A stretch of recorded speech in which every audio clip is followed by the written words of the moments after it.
ढोल गवार शूद्र पशुनारी ये सब ताड़न के अधिकारी, ये सही है या गलत है, इसका संदर्भ क्या है, इसका क्या अर्थ क्या है ताड़ना शब्द का। चर्चा में कौन शामिल थे? 2 तिवारी बैठे थे, एक त्रिपाठी जी बैठे थे, एक पांडे जी थे, एक झा साहब थे, एक शुक्ला जी थे, और चर्चा हो रही थी। सही बात है। और 5-6 इस बात पर सहमत थे, नहीं जी तुलसीदास तो बहुत बड़े महापुरुष थे, वो तो संत थे। मैं महसूस करता हूँ, मैं बहुत बारीकी से इस बात का अध्ययन करता हूँ। मैं देखता हूँ कि जिस तरह यहाँ ओबीसी महासभा का कार्यक्रम हो रहा है, ओबीसी समाज के बारे में, शूद्र समाज के बारे में, बहुजन समाज के बारे में, दलित और आदिवासी समाज के बारे में बातें की जा रही हैं, तो यहाँ खूब खुल के बोलेंगे और ताली भी खूब बजाएंगे, समर्थन भी करेंगे। लेकिन जब बाहर समाज में बैठे हैं और 2 व्यक्ति उस शोषक समाज के बैठे हों तो मौन साध लेंगे।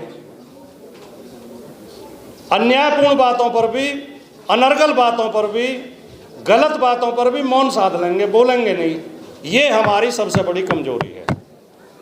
मैं ये कहना चाहता हूं कि हमें हर जगह बोलना चाहिए।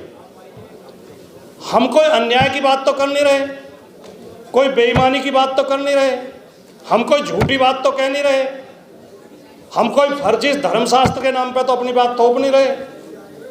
ये जो सनातन और धर्म और राष्ट्र के नाम पर फर्जी बातें थोपी जाती हैं, उनके विरोध करने के बजाय हम मौन धार लेते हैं, क्योंकि हमें ऐसा लगता है कि इनका विरोध करने से हम राष्ट्रद्रोही ठहरा दिए जाएंगे, हम धर्मद्रोही ठहरा दिए जाएंगे, हम धर्मशास्त्रों के विरोधी ठहरा दिए जाएंगे। अब आजकल 2-3 विमर्श चल रहे हैं मीडिया में, आपने देखा होगा, राजनीति में और पूरे देश में, कि एक तो जातीय जनगणना हो और एक रामचरितमानस का भी चल रहा है, और एक कोई महाराज है जो फ्रॉड करता है, धोखेबाजी करता है, लोगों को बहकाता है, उस पर बड़ी चर्चा चल रही है, पाखंडी है, और थोड़े दिन बाद जेल में होगा, ये गारंटी है, थोड़े दिन बाद जेल में होगा, इस बात की भी गारंटी, क्योंकि इनका यही इतिहास रहा है। तो उस विमर्श में मैं महसूस कर रहा हूं, और जो हमारी सबसे बड़ी कमजोरी है, डॉक्टर लक्ष्मण यादव जी यहाँ मंच पर मौजूद हैं, उन्हें आप सब सुनते होंगे, मैं भी बहुत उनकी वीडियो सुनता रहता हूँ यूट्यूब पे। वो बहुत विस्तार से इस बारे में बताते रहते हैं कि हमारी सबसे बड़ी कमजोरी, जहाँ जहाँ कमजोरी है, हम वहीं से शासित किए जा रहे हैं। एक तो हम मीडिया में नहीं हैं। मीडिया में जो ये चैनल आजकल छोटे छोटे चैनल और पोर्टल शुरू हुए हैं, यूट्यूब चैनल शुरू हुए हैं, ये हमारा काम करने हैं, वरना मुख्य मीडिया में तो हमें कोई जगह ही नहीं है। अभी इस रामचरितमानस पर चर्चा थी कि ढोल गवार शूद्र पशुनारी ये सब ताड़न के अधिकारी, ये सही है या गलत है, इसका संदर्भ क्या है, इसका क्या अर्थ क्या है ताड़ना शब्द का। चर्चा में कौन शामिल थे? 2 तिवारी बैठे थे, एक त्रिपाठी जी बैठे थे, एक पांडे जी थे, एक झा साहब थे, एक शुक्ला जी थे, और चर्चा हो रही थी। सही बात है। और 5-6 इस बात पर सहमत थे, नहीं जी तुलसीदास तो बहुत बड़े महापुरुष थे, वो तो संत थे, वो तो सनातन के प्रेरक थे, उन्होंने तो बहुत सही लिखा है। और ये लोग ही अर्थ नहीं समझ रहे जी, इनकी समझ में नहीं आ रहा अर्थ।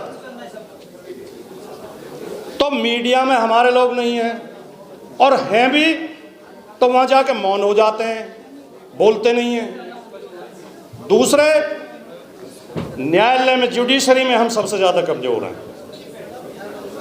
जुडिशरी में तब तक हम नहीं आ पाएंगे जब तक इसमें जो हायर जुडिशरी है उसमें इसका कॉलेजियम का सिस्टम चेंज नहीं होगा, और उसमें IAS IPS की तरह आरक्षण नहीं दिया जाएगा, तब तक उसमें हम नहीं आ पाएंगे। तो एक तो हमें इन चीज़ों पे बोलना पड़ेगा, कहना पड़ेगा। मेरी एक बहुत ज़्यादा वो क्लिप चली थी एक, उस दिन जो है मोदी जी ने कहा था कि पसमानदा समाज को भी, अली अनवर साहब, कि कुछ वो आरक्षण या उन्हें मिलना चाहिए, आगे आना चाहिए, जो हमारे मुस्लिम समाज में दलित हैं। तो उस पर चर्चा कराते कि हम मुस्लिम समाज के दलितों को आरक्षण मिलना चाहिए, उसमें भी यही हाल था पैनल में मैं एक अकेला ओबीसी था, कोई दलित नहीं था उसमें, और 5 पंडित जी बैठे थे। तो मैंने बहुत मजबूती से सवाल उठाया। मैंने कहा हमें आरक्षण की जरूरत क्यों पड़ी? अगर हमारे साथ अन्याय नहीं होता, भेदभाव नहीं होता, हमारे हक कोई और नहीं खा रहा होता, तो हमें आरक्षण की जरूरत ही नहीं थी। हमारे हक पांडे जी, मिश्रा जी, शुक्ला जी, तिवारी जी और त्रिपाठी जी खा रहे थे, इसलिए हम आरक्षण की जरूरत थी। और आज जब आरक्षण पर चर्चा कर रहे हैं तो उस पैनल में भी वही पांडे जी, मिश्रा जी, त्रिपाठी जी, तिवारी जी बैठे हैं। तो कोई इस बात का बुरा मानता हो तो मान जाए, हमारा कौन सा बहिष्कार कर देंगे वो, या हमें कौन सा बिरादरी से गिरा देंगे, लेकिन वो हमारे लोगों की समझ में तो आएगी बात। तो मैं केवल ये निवेदन करके, क्योंकि बोला तो बहुत कुछ जा सकता है, बहुत कुछ कहा जा सकता है, बहुत बात कहने के लिए है भी, लेकिन मंच की गर्मा का ख्याल रखते हुए, समय सीमा का ख्याल रखते हुए, वरिष्ठ लोगों को बोलना है, बहुत लोगों को बोलना है, सबकी बात हमें सुननी है। केवल मैं एक ही बात कह के अपनी बात समाप्त करूंगा कि हमें मुखर होकर बोलना है, हमें हर जगह बोलना है, हमें केवल हॉल के अंदर नहीं बोलना है, हमें सड़क पर भी बोलना है, शादी विवाह में भी बोलना है, मौत में जाते हैं वहाँ भी बोलना है, जहाँ मौका मिले वहाँ बोलना है, जहाँ 4 आदमी बैठे वहाँ बोलना है कि अगर ताड़ना शब्द का अर्थ शिक्षा देना है तो इनको ताड़ो नहीं, ब्राह्मणों को। हमें क्यों ताड़ रहे हो? ज्यादा इन्हें ताड़ो। तो मैं इसी के साथ अपनी बात समाप्त करता हूँ। नमस्कार। DNN हिंदी को सब्सक्राइब करने के लिए दबाएं लाल रंग का सब्सक्राइब बटन और घंटी का बटन दबाकर ऑल नोटिफिकेशन पर क्लिक करें। चैनल को जिंदा रखने के लिए नीले रंग का ज्वाइन बटन दबाकर चैनल को आर्थिक सहयोग करें।